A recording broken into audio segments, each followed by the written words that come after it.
I went to a talk at the Philosophical Society a couple of weeks ago now, and it was a talk on happiness. And I had an insight while I was there that I'd like to share with you, because I think that we're chasing happiness in the wrong places. What I realised was that they were talking about Socrates and how Socrates believes that happiness is something that we can achieve through work, through what we do.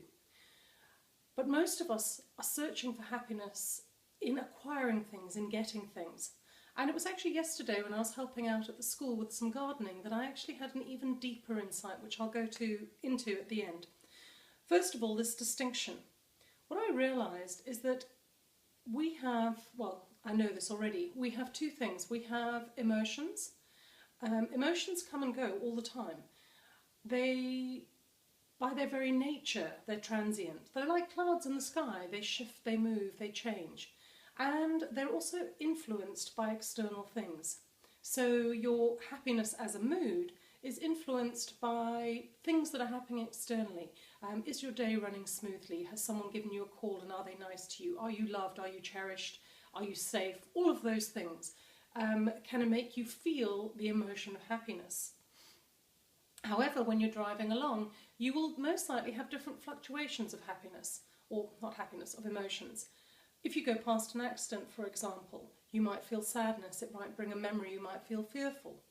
If you, as I've said before, if you get a call from somebody that you care about, you might feel loved and cherished. So it's not something you can control. You cannot hold on to that happiness because it is constantly being affected by things that are outside of your control, and they are external. It can also be affected by substances, so sugar, coffee, caffeine, drugs, alcohol, cigarettes. All of these things can affect the moods and the emotions. So whilst we're chasing an emotion, we are actually not able to control that. I hope that makes sense. So that's the one distinction. On the other hand, we have sort of energy inside of us, something that lasts a lot longer than an emotion, and something that I believe is affected by the things that we do, like work. And I think that it's those two distinctions that will help us achieve happiness. Because if you're chasing the emotion of happiness, it can never be sustained. But if you are trying to create the energy, the core energy, and to me it's not happiness, it's fulfillment. It's a much deeper, much longer lasting sensation.